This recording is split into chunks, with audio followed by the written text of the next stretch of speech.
However, they knew the government and public were very weary of such an institution, so they needed to create an incident to affect public opinion.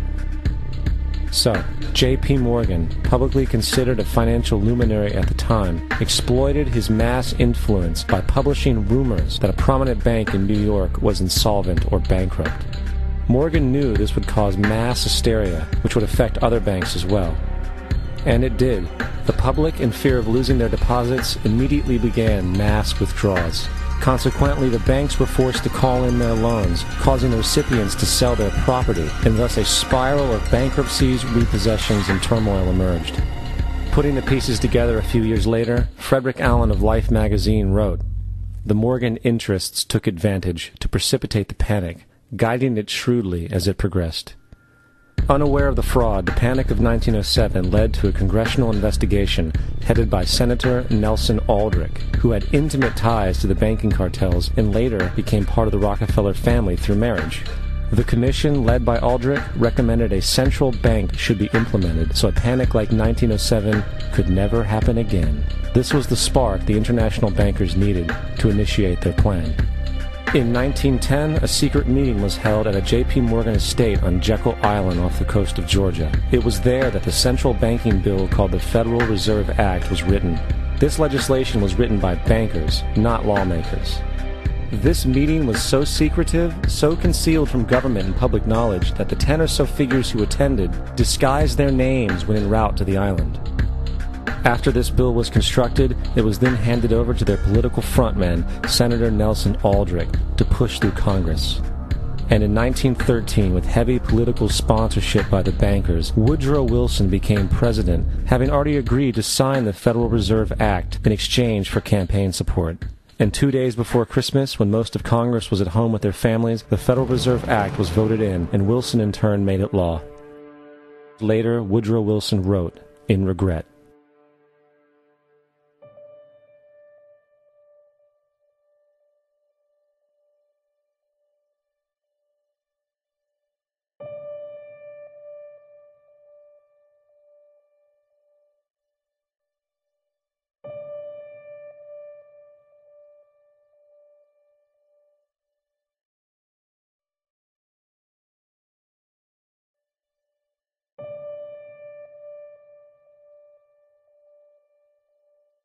Congressman Louis McFadden also expressed the truth after the passage of the bill.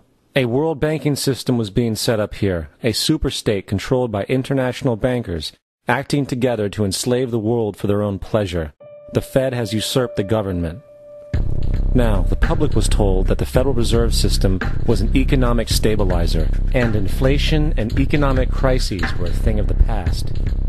Well, as history has shown, nothing is further from the truth. The fact is, the international bankers now had a streamlined machine to expand their personal ambitions. It's alive! It's alive! It's alive! For example, from 1914 to 1919, the Fed increased the money supply by nearly 100%, resulting in extensive loans to small banks and the public. Then, in 1920, the Fed called in mass percentages of the outstanding money supply, thus resulting in the supporting banks having to call in huge numbers of loans, and, just like 1907, bank runs, bankruptcy, and collapse occurred. Over 5,400 competitive banks outside of the Federal Reserve System collapsed, further consolidating the monopoly of a small group of international bankers. Privy to this crime, Congressman Lindbergh stepped up and said in 1921, "Under the Federal Reserve Act, panics are scientifically created. The present panic is the first scientifically created one, worked out as we figure a mathematical equation." However, the Panic of 1920 was just a warm-up. From 1921 to 1929, the Fed again increased the money supply, resulting once again in extensive loans to the public and banks. There was also a fairly new type of loan called a margin loan in the stock market. Very simply, the margin loan allowed an investor to put down only 10% of a stock's price, with the other 90% being loaned through the broker. In other words, a person could own $1,000 worth of stock with only $100 down. This method was very popular in the roaring 1920s, as everyone seemed to be making money in the market. However, there was a catch to this loan.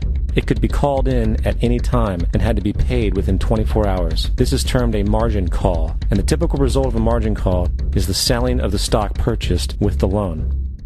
So, a few months before October in 1929, J.D. Rockefeller, Bernard Baruch, and other insiders quietly exited the market. And on October 24th, 1929, the New York financiers who furnished the margin loans started calling them in masse.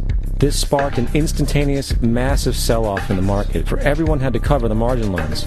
It then triggered mass bank runs for the same reason, in turn collapsing over 16,000 banks, enabling the conspiring international bankers to not only buy up rival banks at a discount, but to also buy up whole corporations at pennies on the dollar. It was the greatest robbery in American history. But that didn't stop there. Rather than expanding the money supply in order to recover from this economic collapse, the Fed actually contracted it, fueling one of the largest depressions in history. Once again outraged, Congressman Louis McFadden, a longtime opponent of the banking cartels, began bringing impeachment proceedings against the Federal Reserve Board, saying of the crash and depression, it was a carefully contrived occurrence. International bankers sought to bring about a condition of despair so that they might emerge the rulers of us all. Not surprisingly, and after 2 previous assassination attempts, McFadden was poisoned at a banquet before he could push for the impeachment.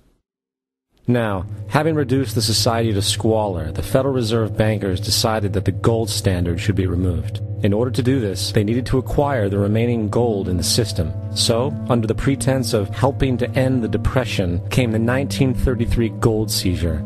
Under the threat of imprisonment for 10 years, everyone in America was required to turn in all gold bullion to the Treasury, essentially robbing the public of what little wealth they had left. And at the end of 1933, the gold standard was abolished. If you look at a dollar bill from before 1933, it says it is redeemable in gold. You look at a dollar bill today, it says it is legal tender, which means it is backed by absolutely nothing. It is worthless paper. The only thing that gives our money value is how much of it is in circulation. Therefore, the power to regulate the money supply is also the power to regulate its value, which is also the power to bring entire economies and societies to its knees.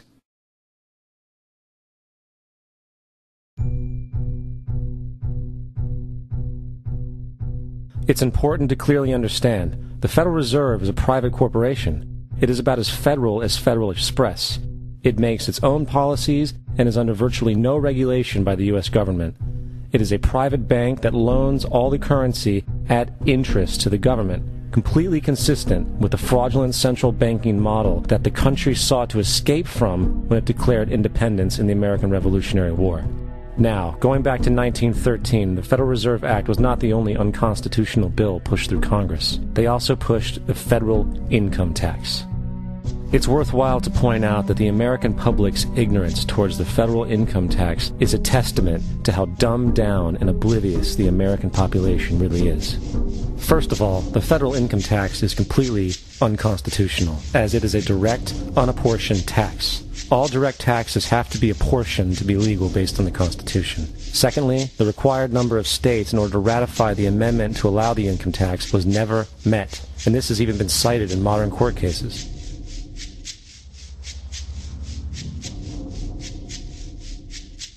Third, at the present day, roughly 25% of the average worker's income is taken via this tax. And guess where that money goes? It goes to pay the interest on the currency being produced by the fraudulent Federal Reserve Bank, a system that does not have to exist at all. The money you make working almost 3 months out of the year goes almost literally into the pockets of the international bankers who own the private Federal Reserve Bank. And fourth, even with the fraudulent government claim as to the legality of the income tax, there is literally no statute, no law in existence that requires you to pay this tax, period. I really expected that, of course, there's a law that you can point to in the law book, the code, that requires you to file a tax return. Of course there is. I was at that point where I couldn't find the statute that clearly made a person liable, at least not me and most people I know.